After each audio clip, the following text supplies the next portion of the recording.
一件轟動全港嘅連環命案，起因唔係百億利益，亦都唔係咩血海深仇，有時候僅僅係因為一記輕飄飄嘅耳光。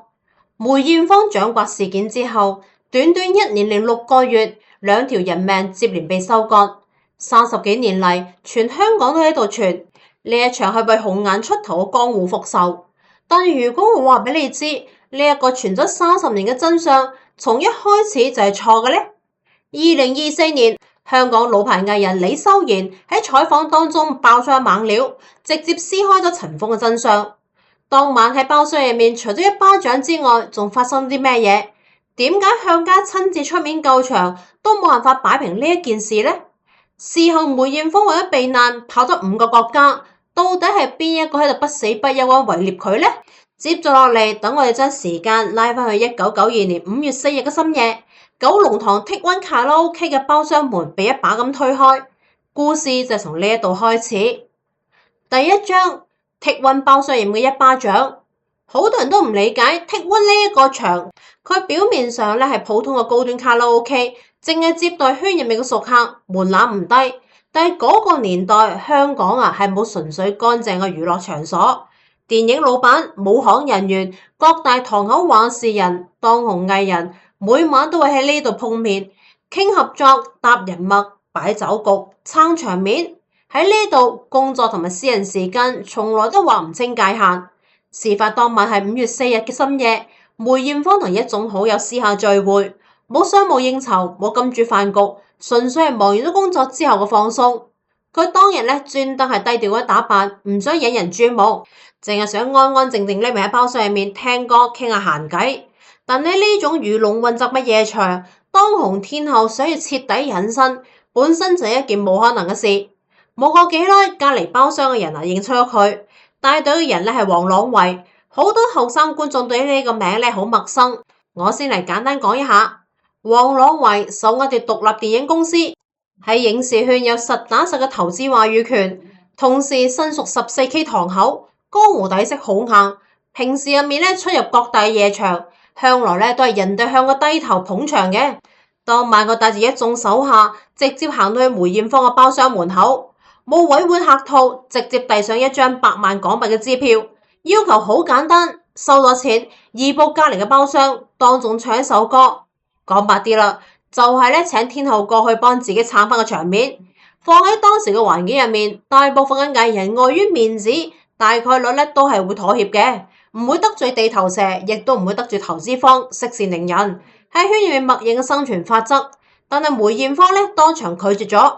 不過佢嘅拒絕唔係傲慢，亦都唔係話專登擺天后架子，佢淨係講咗一句說話：我收咗工啦，私下嘅時間唔登台唱歌，呢一個係佢嘅底線。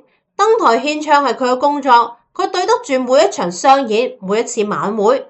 但係卸低明星嘅身份之後，佢借一個普通嚟放鬆嘅客人，冇必要為咗陌生人嘅虛榮心而埋單。兩套完全相悖嘅規則，瞬間都撞埋咗一齊。喺梅艷芳眼入面，我收咗工，我有權力拒絕任何人嘅要求。喺黃朗維眼中，我主動遞出重金邀約，係俾你面子。你當眾拒絕，就係當住我所有靚嘅面打我嘅威信。夜場混江湖嘅人咧，最睇重嘅唔係錢財，係面子。場面瞬間就僵死。隔籬嘅同行友人黃百鳴嘅細佬黃百年親眼見證咗全過程，後來私下亦都隱晦提及。當時包廂入面嘅氣壓極低，雙方已經係冇轉彎嘅餘地，爭執冇持續太耐，一記清脆嘅耳光直接打破所有僵持。梅艷芳當場俾人打到懵咗，成個人都僵咗喺原地。更加難堪嘅係，對方一行人直接塞咗喺包廂門口，唔俾佢一行人離開。佢唔係驚衝突，係徹底被呢種蠻橫唔講理嘅場面嚇親咗。慌亂無助之下，佢撥通咗向太陳嵐嘅電話。第二章，向太救場同埋接踵而至嘅命案。後來向太喺多次訪談入面咧，都係如實還原咗呢通電話嘅狀況。電話接通嘅嗰一刻，梅艷芳係咁喺度喊，把聲發晒震，語氣慌亂，完全都冇平時梅姑幹練硬氣嗰個樣。佢淨係想要一個可以鎮得住場嘅人，帶佢平安離開呢個可怕嘅包廂。向太冇絲毫嘅猶豫，深夜獨自開車直奔九龍塘。好多人都淨係知道向太嘅氣場強，佢唔知道嗰日夜晚佢承受嘅風險。對方係堂口出身嘅地頭蛇，酒後情緒失控，現場人手充足，邊個都冇辦法保證唔會再喺二次衝突。但係佢仲係孤身行入咗滿是江湖人士嘅包廂。後來現場達成咗和解，對方當眾咁樣道歉，雙方握手言和。梅艷芳順利咁跟住向太離開咗剔溫。表面上嚟睇，風波徹底平息，萬事大吉。但係大家心入面都明白，江湖場面上面嘅道歉從來都唔算數。當眾折損嘅顏面，當眾落得嘅耳光，根本冇可能靠一對客套嘅對唔住就可以抹平。面子丟咗喺人前就一定要揾翻嚟。惡果嚟得快到令人頭皮發麻。5月4日嘅深夜，耳光落低。5月5日日頭，黃維朗喺自家住所附近遇襲，身受重傷，緊急送入醫院搶救。所有人都以為事情到此為止，打梅艷芳嘅人付出咗代價，恩怨可以一筆勾銷。但係5月7日，醫院之內再次發生襲擊事件，戒備森嚴嘅醫院依舊係有人可以通行無阻揾到病房入面發難，向住病床上面嘅黃維朗近距離開槍。數日之後，黃維朗經搶救無效身亡。時間線密到毫無罅隙，全城輿論瞬間炸開。大眾自動將所有嘅命案同嗰一晚卡拉 OK 嘅衝突綁定。風口浪尖之上，另外一個名被強行推到台前，灣仔之虎陳耀興。第3章被推上台前嘅灣仔之虎陳耀興呢一個人遠比大家想象嘅更加複雜。佢執掌灣仔片區一眾夜場嘅生意，深耕本地江湖多年，行事張揚，人脈極廣，同時熱愛賽車，混跡港澳賽車圈層。佢同娛樂圈往來密切，長年係幫明星擺平夜場糾紛，圈層麻煩。圈入面好多藝人都受過佢暗中照罰。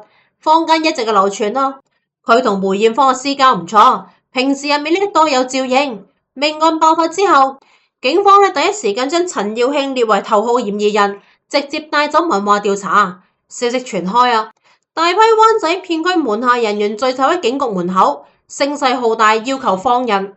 呢一幕直接登上全港各大報紙頭版。呢一件事亦都徹底脫離咗娛樂圈八卦範疇，變成全城熱議嘅江湖大案。從呢刻開始，梅艷芳徹底失去咗話語權。佢明明係最早被傷害嘅受害者，但係輿論嘅風向徹底反轉，越嚟越多人開始揣測，係唔係嗰一通求救電話暗中授予江湖勢力報復？係唔係佢礙於天后嘅身份不便出面，借他人之手清算矛盾？佢選擇沉默，唔想再多講當晚難堪嘅過往。但喺呢個圈子入面，沉默從來都唔係自保，而係默認。佢越係唔解釋，流言越洶湧，佢越想要回歸正常嘅生活，外界越中意幫佢編造幕後劇本。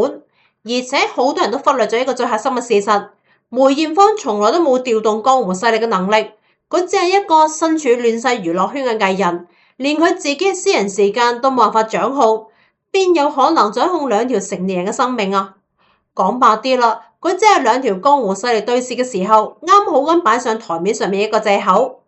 第4章30年之後被推翻嘅真相。總之呢一件事流傳咗整整30年，所有人都相信起因就係黃朗維喐手掌摑梅艷芳。直到2024年，資深藝人李修賢公開受訪，直接推翻咗維持30年嘅既定真相。佢作為當年嘅知情者，直白咁樣講出咗猛料。當晚真正喐手打人嘅根本就唔係黃朗維，而係佢身邊一個名叫大強嘅隨行人員。酒局上頭，一時衝動當眾咁掌摑天后。等所有人都反應過嚟嘅時候，大禍已經釀成。大強事後瞬間清醒，知道毆打當紅天后係彌天大禍。當晚就連夜走佬離開咗香港，徹底咁切斷咗所有嘅本地聯繫。後來坊間零星消息傳出，呢一個人最終係嚇死喺泰國，一世人都冇法再踏足香港半步。呢一番爆料一出成個故事徹底崩塌。我哋翻轉頭再嚟睇下成件事，就會發現從頭到尾都充滿住錯位。真正喐手打人嘅連夜出逃，平安遠離咗所有嘅風波。冇喐手，淨係喺場邊撐場面嘅黃朗維，佢係為手下人嘅衝動埋單，最終冇得性命。咁樣點解黃朗維一定要死呢？呢一部分至今仲係一個謎。結合當年香港江湖格局嚟睇大概率從來都唔係單純為梅艷芳出頭。黃朗維同埋陳耀慶所屬唔同嘅堂口，兩方本身就存在住夜場地盤、影視資源分紅嘅長期舊怨，積壓已久嘅利益矛盾一直係存在，只係一直都冇合適嘅發難契機。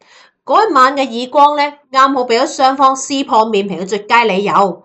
梅艷芳嘅委屈只係一個擺喺明面上面嘅幌子嚟嘅啫。第五章飛唔甩嘅清咪流言，風波發酵最嚴重嘅嗰段期間另外一條流言徹底咁纏上梅艷芳，令到佢百口莫辯，全網都喺度傳佢內心惶恐，連夜躲避風頭，獨自前往泰國清邁度隱居避難。後續上映嘅官方人物傳記電影亦都沿用咗呢一個橋段。久而久之所有人都認定呢一個就係既定嘅事實。但係好少人會記得事發之後梅艷芳親自出面辟謠嘅採訪。佢話事發之後佢確實係出門散心，橫跨亞洲、歐洲、美洲，一共係5個國家，全程都冇踏入泰國領土半步。佢只係想要遠離滿城風雨，短暫逃離壓抑嘅輿論環境。但係外界人根本就唔願意相信，反正就係大眾心入面已經有咗固定嘅答案，冇人願意傾聽當事人嘅真實說辭。佢閉門不出就係心虛避禍，佢公開辟謠就係團伙公關滅火，佢正常復工營業就係風波暫時壓得落去。無論佢做咩嘢都係錯嘅，明明佢先係當晚被當眾羞辱、被限制人身自由嘅受害者。最後佢係要不停咁為人哋嘅江湖恩怨解釋自己嘅行蹤，證明自己嘅清白。呢一份荒唐先係成件事最令人唏噓嘅地方。第6章澳門槍聲同埋翻湧嘅舊賬。本來以為隨住黃朗維離世，風波會慢慢降溫，流言會慢慢消散。但1年半之後又一場命案將陳年舊賬徹底翻返去大眾嘅眼前。1993年11月，陳耀慶前往澳門參加格蘭披治賽車活動。呢一個本來就最熱愛私人愛好，同往日江湖紛爭毫無關聯。11月21日凌晨，佢行出酒店準備返程，啱坐上車啫，就被幾個槍手近距離射擊，陳耀慶當場身亡。消息傳返香港全城譁然。塵封1年半嘅卡拉 OK 耳光事件，再次被所有人翻咗出嚟復盤。輿論再一次一邊倒，佢係為咗幫梅艷芳出頭，捲入咗江湖仇殺，最終搭上自己嘅性命。浪漫又悲情嘅江湖故事永遠最容易捉人眼球。但查閱過當年港澳兩地警方公開嘅案件記錄，根本就唔係外界杜撰嘅英雄救美。陳耀慶一生樹敵無數，長年遊走江湖，地盤爭奪、利益分贓，過往舊仇積累太多。澳門遇襲本真係佢自身長久以嚟江湖恩怨嘅清算，同梅艷芳並唔一定有直接嘅關聯，即係時間線太過於巧合，只係佢啱好捲入過前面一宗命案嘅調查，所以被輿論強行綁定埋一齊。後來仲有後續嘅隱情。陳耀慶嘅細佬多年之後為兄復仇，亦掀起過唔少嘅風波。呢一切都係江湖恩怨嘅輪迴，同當晚包廂入面嘅天后就應該毫無關聯。第7章江湖人為何少有善終嘅呢？其實睇返轉頭90年代初嘅香港江湖，從來都唔係只有陳耀慶同埋黃朗維兩個人嘅棋局。嗰一巴掀起嘅浪撞碎嘅係一整個時代嘅江湖浮影。當年名號最響嘅嗰幾路人物一個個企喺風口上面風光無限，到頭嚟大多數都逃唔開同一個潦草嘅結局。先嚟講下同陳耀慶齊名嘅尖東之虎黃俊啦。當年喺尖沙咀東部，黃俊嘅名號比陳耀慶仲要響。佢係新義安實打實嘅前線話事人，掌管住尖東成條街嘅夜場、酒吧生意，為人狠辣又懂變通，江湖上面都要嗌佢虎中虎㗎。巔峰時期，全港過半嘅夜場糾紛，只要佢出面，冇話擺唔平嘅。佢同陳耀慶同屬於新義安五虎，私下交情唔淺，地盤相聯，人脈互通。當年梅艷芳事件鬧大嗰陣時佢雖然冇直接下場佢亦都係一直咁樣及住成件事嘅走向，隨時準備接應。後來佢身上面背住嘅案件太多啦，被警方列為咗重點掃黑目標，只可以掉低香港所有嘅生意，連夜避走泰國。走嗰陣時候風光不再啦，身邊只係剩得幾個親信。本來諗住避幾年風頭再返嚟重整旗鼓，邊個都冇諗得到1995年，佢喺泰國芭提雅遇上一場離奇嘅車禍，當場身亡。死嗰陣時啊，先係40歲出頭㗎咋。有人話咧係仇家追上門做嘅局，有人話係咧單純嘅交通意外。真相咧冇人可以講得清，淨係知道當年叱咤尖東嘅一代虎將，最後嚇死異鄉，連落葉歸根啊都爭啲做唔到啊！同佢哋並稱五虎嘅，仲有屯門嘅黎志強，尖東之虎杜順聯。黎志強當年喺屯門嘅地盤啊坐得最穩，手下面嘅人馬最多，氣焰最盛。結果咧90年代中期嗰陣時，被警方所行動打甩咗，數罪並罰，判咗10幾年。出獄之後啊，江湖早已經變咗天啦。以前啲僆啊，要麼咧就上位，要麼轉行，冇人再認佢呢個老大哥噶啦，只可以做翻啲小生意嚟糊口，徹底淡出所有人嘅視線。杜聯順咧醒得更加早，90年代末社團勢力咧被打壓得好犀利，佢早早抽身轉做正行，開貿易公司做地產投資，再都冇點江湖事。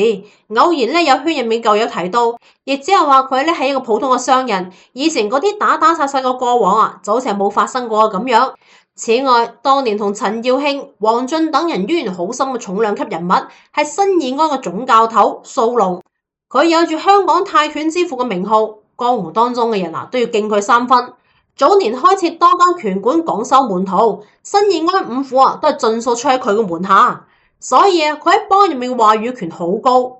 或者正係因為呢一個啦，佢後來先會諗住咧要篡位。當時啊新義安一直係遵循鄉家世襲龍頭規矩。蘇龍咧，佢係深深不滿。1987年，龍頭向華嚴遭到警方抓捕之後入獄，社團出現咗權力真空。佢認為時機已到，正式謀劃奪權篡位。啱開始咧，佢先係同心腹門生咧暗中咁串聯，多次喺社團會議上面公開挑戰向家嘅權威。後續矛盾激化，雙方爆發正面衝突。向華波咧曾經當眾咧將蘇龍打傷入院，唔甘心嘅蘇龍啊，索性加快咗計劃。授意徒弟杜聯順到澳門度伏擊，斬傷咗向華波，又派人騷擾向華強嘅永盛電影公司，試圖從商業、武力兩個方面嚟動搖向家嘅根基。但係向家咧深耕社團數十年，根基穩固，再加上蘇龍一手帶出嚟嘅五虎之首黃進啊，選擇企喺向家呢一邊。社團大總管林景亦都聯合咗各地嘅話事人聯手制衡。蘇龍嘅門生咧接連倒戈，陣容分崩離析。呢場奪權謀劃徹底敗露，蘇龍所有嘅實權咧被剝奪，徹底退出新義安嘅權力核心。後來仲係多得周星馳求情啊，佢先係冇被處置嘅咋。當然啦，包括當年被稱作為十傑嘅一眾後生頭目，要麼喺仇勢入面冇咗條命，要麼就踎咗大監，要麼咧遠走他鄉，再都冇翻過嚟。90年代嗰幾年啊，就好似係一場集體嘅狂歡，大家都喺度搶地盤、爭面子、撈快錢。好似永遠嘅風光無限，但係潮水退得咧比邊個上嘅都要快。冇幾年功夫啫，當年嗌得上名號嘅人物啊，就生嘅生，死嘅死，冇剩得幾多個。另外一邊呢，黃朗維所屬嘅14K啊，結局亦都冇好得去邊一度。好多人聽過14K嘅名號，佢唔知道佢當年啊係香港規模最大嘅社團之一，分支堂口多到數唔清。黃朗維啊，即係其中一個堂口嘅中層頭目。大家比較熟悉嘅咧係14K偽字堆入面嘅話事人胡蘇勇，亦即係潘志勇。佢當年喺江湖上面嘅份量極重，講嘢比好多元老啊都有用噶。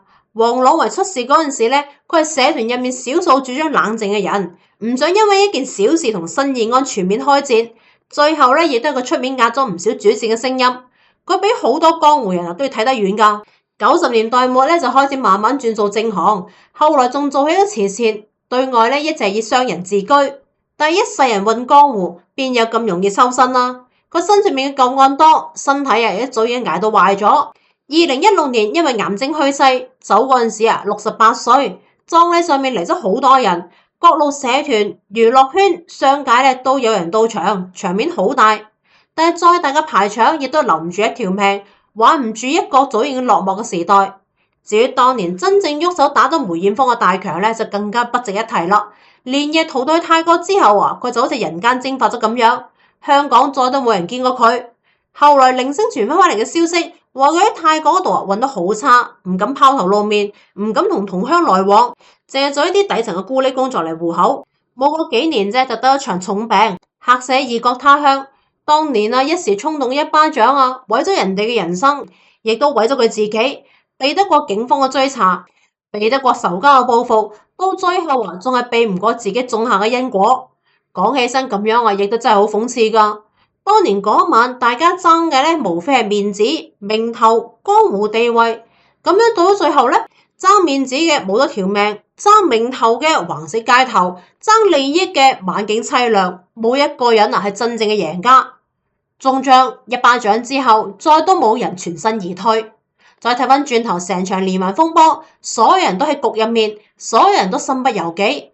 而從頭到尾冇做錯任何事嘅梅艷芳，被當眾掌摑，連夜惶恐求救，之後背負咗30年嘅流言蜚語，一場無意義嘅面子之爭，為得3個人嘅人生。好多人而家仲喺度問啊，當年嗰個求救電話到底應唔應該打？換住係任何一個普通人，深夜被困喺陌生嘅包廂，受驚無助，打電話俾自己信任嘅人嚟求助，都係本能反應。佢從來都冇諗過要報復，從來都冇諗過會掀起江湖廝殺。佢淨係想要平安咁離開嗰個令人恐懼嘅房間。但係佢係身處90年代混沌嘅香港，身處明星同埋江湖糾纏不清嘅灰色圈層。佢嘅本能求救，最終變成咗成場風波嘅導火索。好啦，今日嘅故事就講到呢一度啦。大家對於呢起連環血案有咩睇法呢？歡迎喺評論區入面留言，同我哋一齊嚟傾下。